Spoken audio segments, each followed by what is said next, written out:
It's not. BBC One celebrates the centenary of the birth of Agatha Christie with a murder at the vicarage. There's been a terrible accident, and Vicar says to come straight over. Clarinet player in 1973, I go into the hospital for a lousy operation, I wake up 200 years later and I'm Flash Gordon.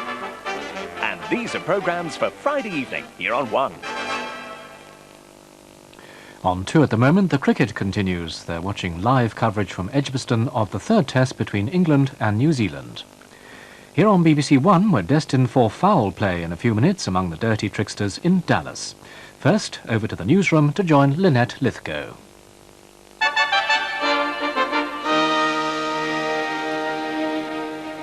The news at midday. NATO leaders have agreed to proposals aimed at persuading the Soviet Union that the Cold War is at an end.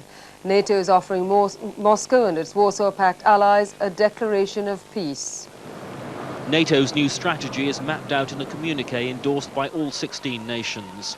The document, already being referred to as the London Declaration, is designed to put an end to 4 decades of hostility between NATO and the Warsaw Pact.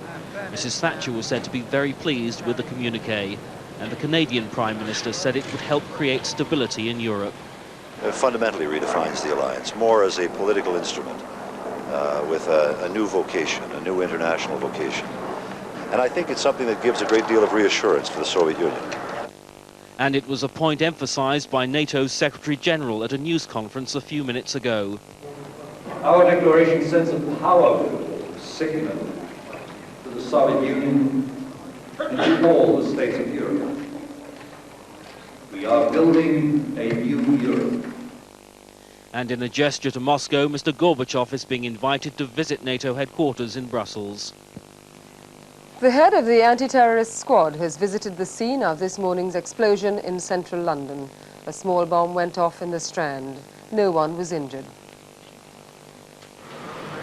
The device destroyed only a dustbin outside a bank just after 7 this morning, but there's still traffic chaos, with a quarter-of-a-mile stretch of the Strand sealed off as bomb squad officers and the anti-terrorist squad make inquiries. An eyewitness, sleeping rough, says he saw a man in his 40s and wearing a black leather jacket drop a McDonald's burger bag into the bin.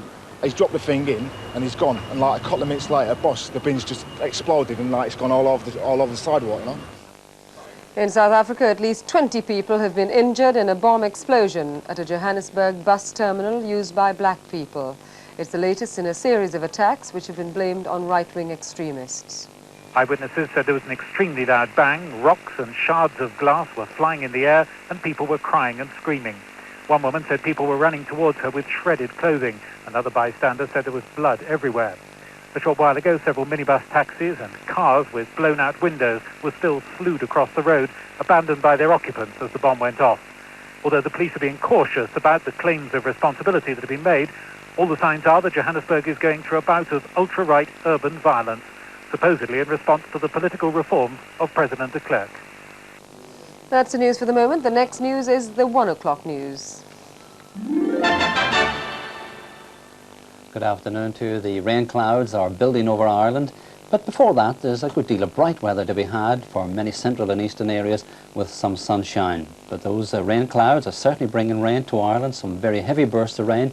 That rain's now edging into Northern Ireland, and it may not be for long before the odd spot of rain gets into Pembroke.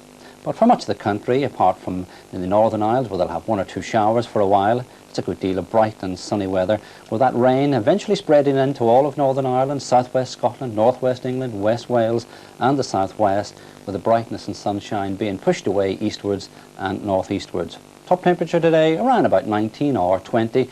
The winds a little bit brisk, but nothing like yesterday.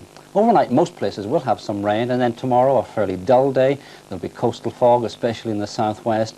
The best of the brightness likely to be up in the Northern Isles and perhaps during the afternoon in some parts of the southeast. And if it does, it could push the temperatures up to a humid 22. That's it from me. Now on BBC One, there's Malice in Dallas.